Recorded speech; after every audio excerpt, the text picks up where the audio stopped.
Check his background. He ain't who he say he is. Gay.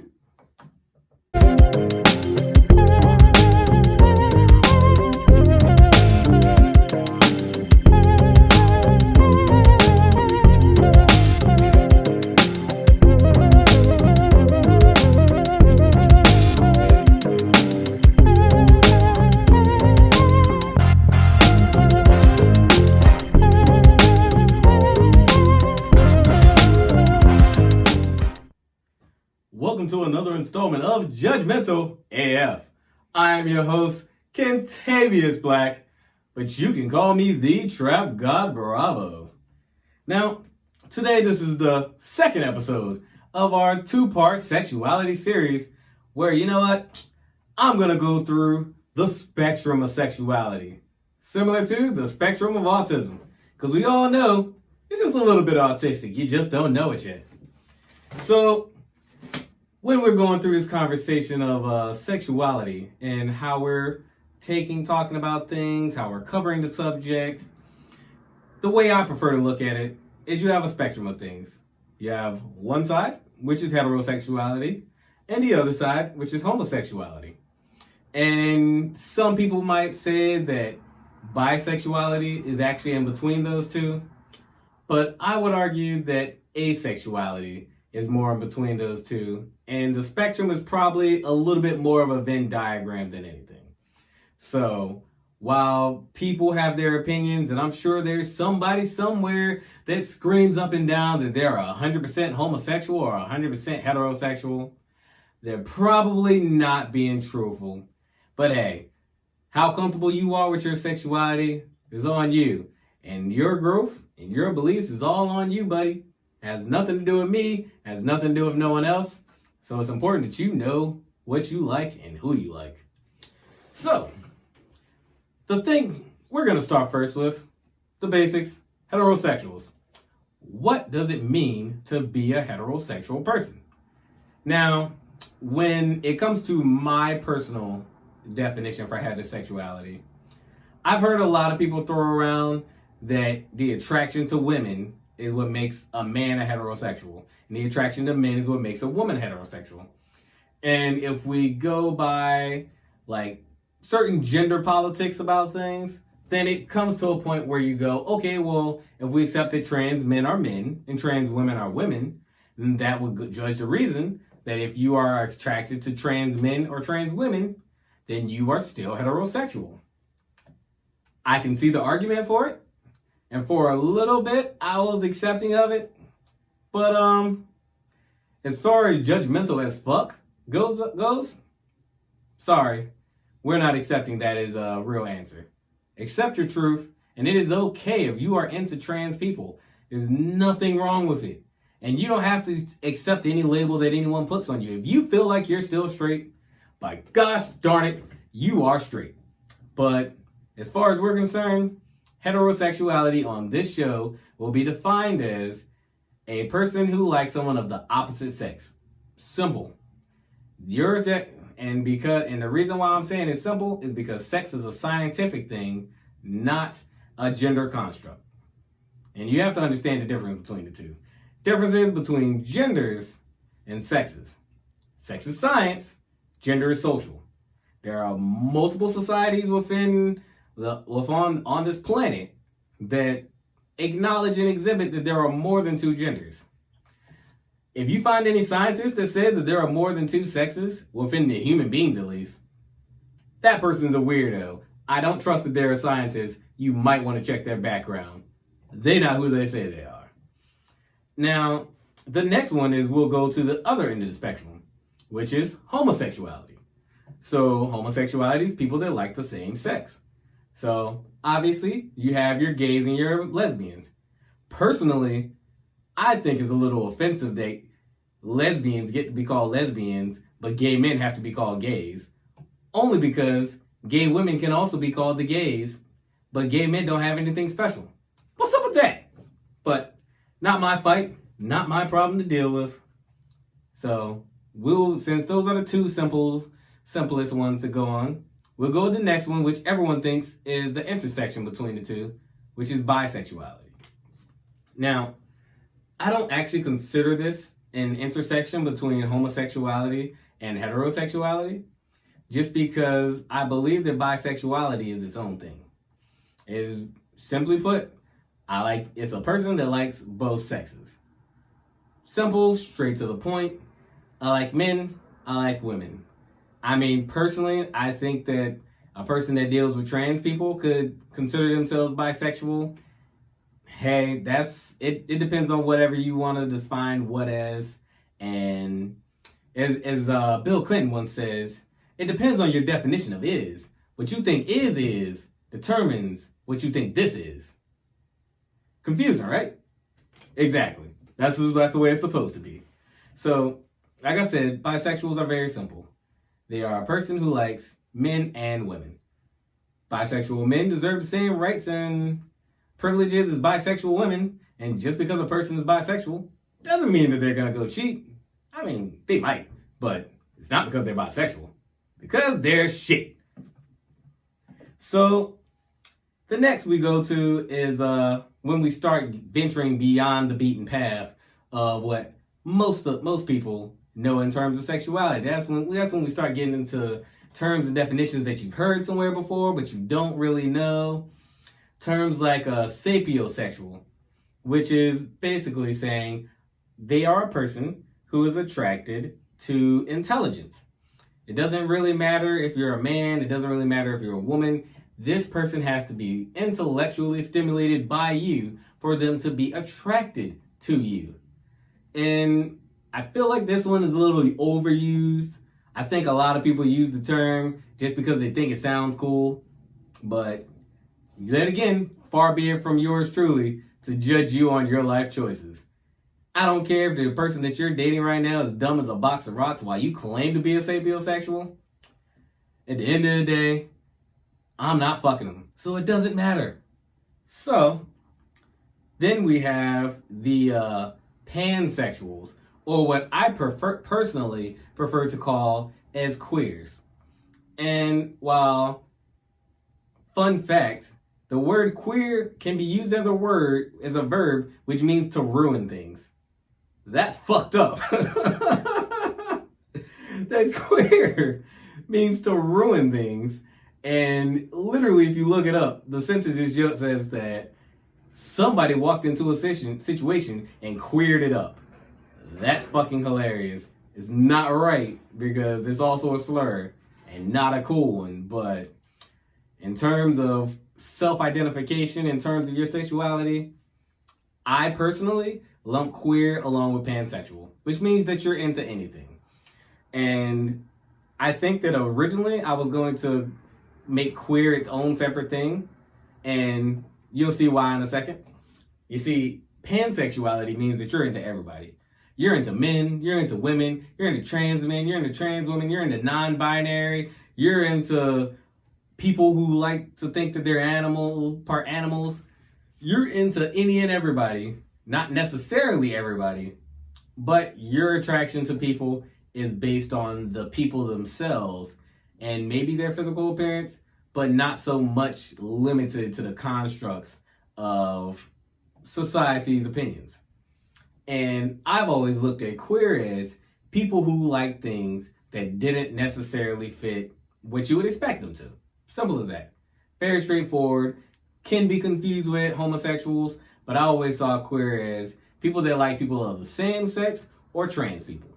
Simple as that. Pretty straightforward. But I think for the sake of this show, queer might be used interchangeably with pansexual, just for the sake of it sounds better, honestly, to me, even though it's a little bit more of a insult, so we probably won't be using it that much.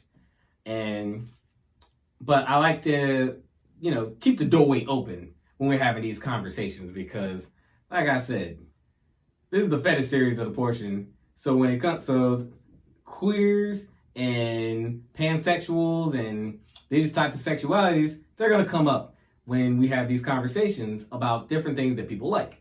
And it's important because you have to acknowledge that just because a person likes an action done doesn't mean that they are not the sexuality that they're saying that they are.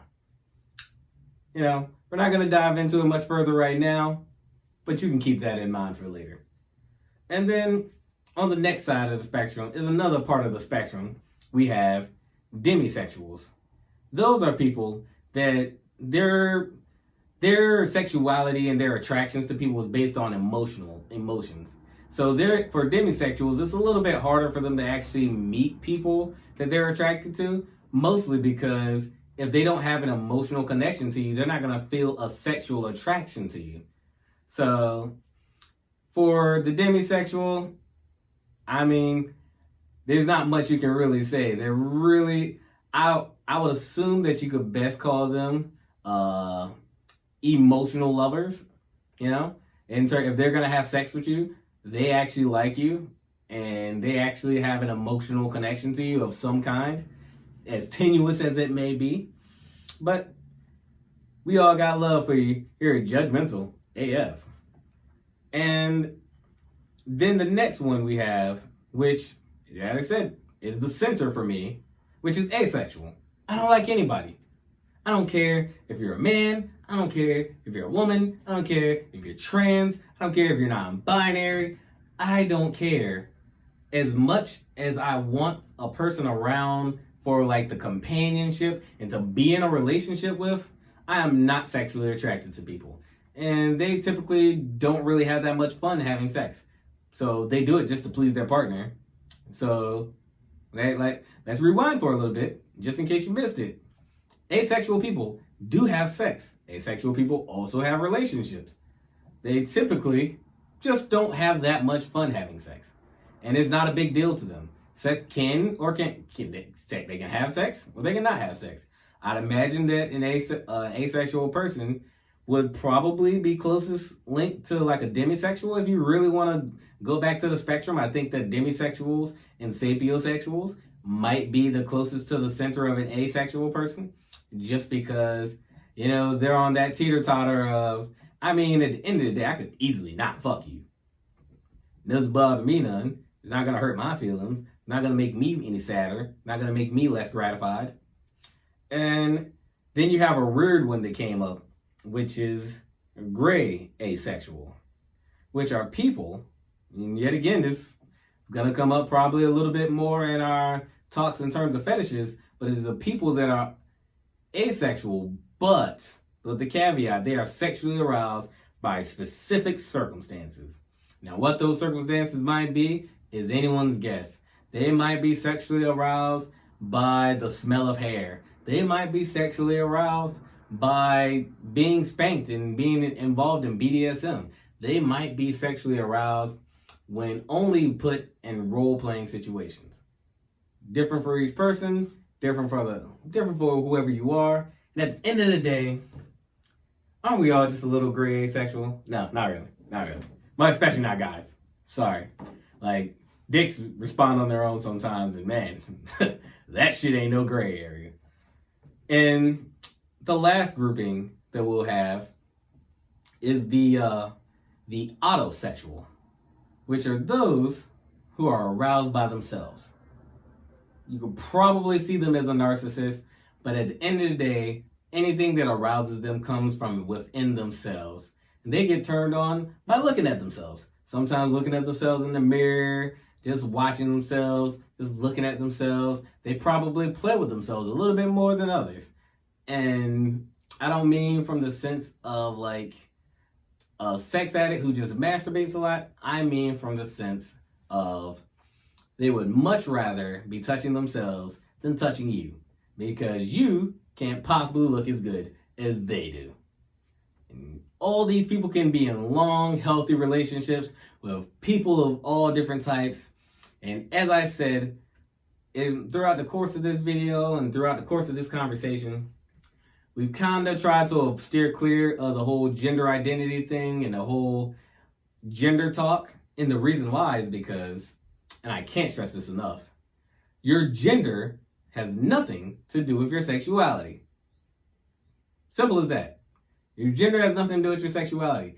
If you are a trans man and you're into men, technically that does make you a homosexual, but at the same time, it doesn't really matter. And I think that's the part that here, Judgmental AF, we got to get to that point, right? Where it doesn't really matter. Because it doesn't matter if you think I'm bi. It doesn't matter if you think I'm gay. It doesn't matter if you think that I'm a trans woman deep down at heart. At the end of the day, I'm not trying to fuck you. So it doesn't fucking matter. And I feel like that's the part where we all got to get to, right? Where it's just like, I mean, you're not trying to fuck me. So like, what do I care? And that's the most important part. And also, we're staying away from the gender question because it is super confusing. I'm not that read up on it, and I would prefer to have someone who actually is involved in the gender issues and have a conversation with them over it, and rather have them involved in the conversation than just doing it by myself, because I don't want to put out any bad information or any misinformation out there. And quite frankly, it doesn't, like I said at the beginning, it doesn't really matter. Now, we'll bring it back a little bit to when we talk about the spectrum of sexuality. And that's why I put heterosexuality and homosexuality on one end of the spectrum and on the other end of the spectrum. And honestly, you could probably even sort of fold that back and make it a little bit more where homosexuality and heterosexuality are on the same sides of the same, on the different sides of the same coin, with asexuality on the end. But that'd be basically how you define it, and how I'm defining sexualities and everything is just where the range between you only liking people of the opposite sex to you only liking people of the same sex. That is the range of the spectrum that we are using. And quite frankly, I personally think everyone, like I said in the last video, everybody's a little bit gay. Everybody is. And ain't nothing wrong with being a little gay. Ain't nothing wrong with it. And it's okay to acknowledge that a man is handsome or not. Simply is. It doesn't make you gay. It doesn't make you bisexual. But it does mean that you acknowledge his attractiveness. So since you can acknowledge it, you might, you got like 1 or 2 points here or there. And as my usual ratings for the fetish series go, I am straight.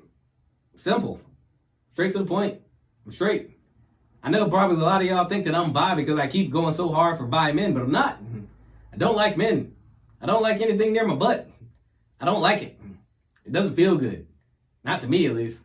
And if I were to ever do it, and the only reason why I don't put myself as far to the heterosexual spectrum as I can is simply because of the fact that if I went to jail, I wouldn't have a problem fucking dominating other men, because that's what you gotta do in jail. You gotta either be dominated, you either gotta dominate someone, or you gotta be dominated. And trust and believe, my butthole is staying safe.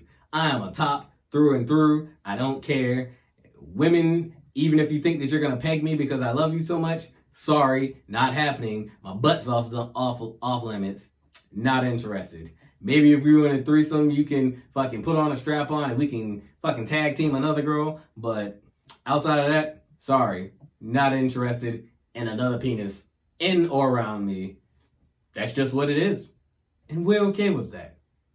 Because cisgendered men matter too. And I will never use the term cisgendered again, prayerfully, because that shit is weird. And so, if you like this video and you like what I had to say, please give us a like. Share it with your friends so they can like it too. And if you dislike this video and you didn't like what I had to say, dislike the video and share it with your friends so they can shit on me too. This has been Judgmental AF, and I am Kent Black. Peace.